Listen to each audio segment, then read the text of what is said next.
The United States Fish and Wildlife Service last month moved to allow hunters to bring home trophies from elephants killed in Zimbabwe and Zambia. Safe to say, few conservationists saw it coming. In a 39-page report, the agency cited Zimbabwe's progress in creating a sound management plan for its 82,000 elephants and evidence that hunting revenue is in fact reinvested into conservation. Well-managed trophy hunting would not have an adverse effect on the species, but can further efforts to conserve the species in the wild, the agency concluded. The announcement, which would have turned back an elephant trophy prohibition instituted during the Obama administration, was met with praise from pro-hunting groups, like the National Rifle Association and Safari Club International, and criticism from animal rights advocates on all sides of the political spectrum. Unexpectedly, President Trump intervened on Twitter, saying that the trophy decision would be delayed until such time as I review all conservation facts. 2 days later, the president referred to trophy hunting as a horror show and cast doubts on its effectiveness for helping conservation of elephants and other species. An updated decision, the president added, was still pending. Whether the proceeds from big game hunting should be used to protect threatened and endangered species is a difficult question to answer. In some areas, including in Namibia and Zimbabwe, the strategy has helped revive wildlife populations. In others, including Tanzania, hunting has fed corruption and decimated species. Among conservation biologists and advocacy groups, trophy hunting is the third rail. Their supporters largely are repulsed by the sanctioned shooting and butchering of elephants, lions, and other big game. The killing of Cecil, a Zimbabwean lion, by an American hunter triggered a global social media storm. Many conservationists have been bullied into silence on the subject of hunting, said Michael T. Sas Rolfs, a research fellow at Oxford University who studies wildlife trade. Yet many experts also believe that the proceeds from hunting are all that prevents many poor communities from turning against local wildlife, while the noise in the press is all about morals and entitled white men killing innocent animals to hang obnoxiously on their wall, all of which I agree with. This actually has very little to do with pragmatic conservation, said Brian Child, an ecologist at the University of Florida. Like everything else in life, it's all about the money to combat illegal wildlife trade, and money to prevent the much more serious problem of wildlife's replacement by the cow or the plow. Critics of big game hunting seldom offer viable alternatives for the communities that rely on these funds to protect wildlife, Dr. Child said. Nor do the countries that issue trophy bans typically provide financial assistance sufficient to make up for the shortfall when hunting income goes away. Hunters pay $65,000 to $140,000 to hunt lions in Zimbabwe. For example, an elephant hunt can run $36,000 to $70,000. The price would be higher were it not for the American trophy ban. Zimbabwe is on its knees because of economic downturn, yet the international community expects our poor country to look after elephants and lions when we can't even feed our nation, said Victor Muapashi, a zoologist at Chinhoyi University of Technology in Chinhoyi, Zimbabwe. No one is coming to the table to say, yes, we want you to stop this hunting, but here is a budget and an alternative plan you can follow instead. Calls for blanket bans, Dr. Muapashi continued, overlook the benefits that well-managed hunting programs can bring and gloss over the complexities of the industry and of conservation itself. I think one of the real problems in this whole debate is that people are looking for generalizations about trophy hunting, and there just are none, said Rosie Cooney.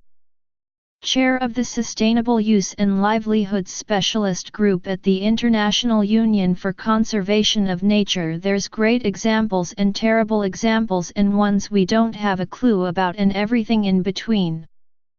Those looking for the terrible examples will find no shortage of them. A study by Craig Packer, director of the Lion Research Center at the University of Minnesota, found that sport hunting directly contributed to the decline of lions in most of Tanzania's hunting areas. Over the past dozen years, he also reported, 40% of these areas were abandoned because of declines in trophy species. Benefits from those hunts usually did not reach those on the ground. The Maasai people in Tanzania's Serengeti region have repeatedly reported eviction from their lands by a luxury hunting and safari company operating with a special presidential permit, Dr. Packer noted. The precise impacts of sport hunting in Tanzania have been almost impossible to measure, he pointed out, because independent scientists are frequently prevented from conducting research. In 2015, after 37 years of work, Dr. Packer himself was banned from Tanzania after he warned authorities in the United States about pervasive corruption in the hunting industry. The African safari hunting industry is a business, and businesses don't want people interfering with their bottom line, Dr. Packer said. The lack of transparency is a key problem. In other countries, including Zimbabwe, authorities have simply seized hunting preserves and reaped the profits without reinvesting in conservation, according to Vanda Felbob Brown, a senior fellow at the Brookings Institution and author of The Extinction Market. The trophy hunting business becomes very commercialized, and the profits are captured by elites, she said. You can also end up with trophy hunting serving as a cover for trafficking. But in places where hunting is strictly regulated and corruption is minimal, it can be an integral tool for conservation, Dr. Felbob Brown added. Ideally, science-based quotas and age and gender limits ensure that wildlife populations are not decimated, while funds are channeled back to communities acting as custodians. Namibia's communal conservancies, for example, cover some 63,000 square miles and are often hailed for success in rebuilding and sustaining the country's wildlife. Hunting is integral to the conservancy's survival.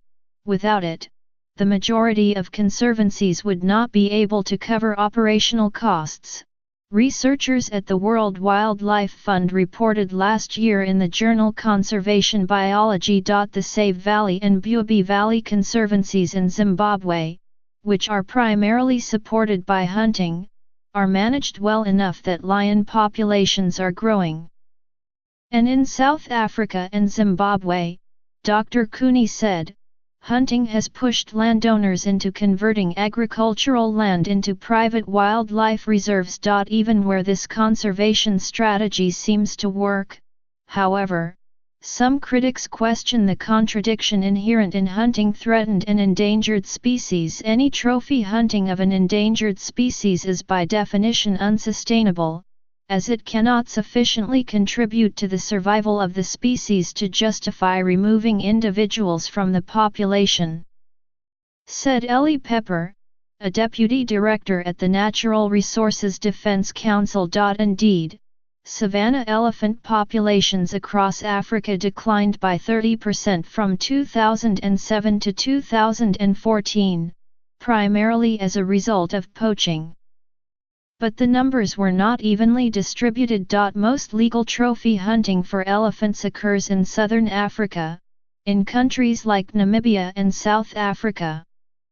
The region accounts for nearly 40% of the continent's 415,000 elephants, according to data presented last week at a meeting of the Convention on International Trade in Endangered Species of Wild Fauna and Flora in Geneva. Relatively speaking, legal elephant hunting casualties in those 5 countries is minuscule, ranging from 0.01 to 0.23% of their respective populations in 2015. Casualties from hunting are really low, but they provide crucial benefits for rural communities and conservation, said Marco Pani, a wildlife management consultant who has studied Zimbabwe's elephant population. In a recent survey of elephants in Zimbabwe's hunting-dependent areas, Mr. Pani found that the country could lose a quarter of its elephant population should hunting be completely halted. If managed well, Dr. Cooney said, hunting finances landholders and communities, providing a crucial incentive for people not only to tolerate potentially dangerous wildlife but to protect it. In Zimbabwe's campfire communities, which are equivalent in size to the country's strictly protected national parks, but reliant on trophy hunting, elephants destroyed over 17,000 acres of crops from 2010 to 2015. Along with other animals, elephants have killed 139 community members since 2010. Lions, likewise, killed 4 people in Mozambique in 2016, not to mention 220 cows. Tolerance for wildlife quickly wanes if animals cease to bring benefits. A growing threat in Zimbabwe, Dr. Muapashi said. Elephant hunts are still legal there, but leaving behind the animal's tusks is a deal-breaker for most big game enthusiasts.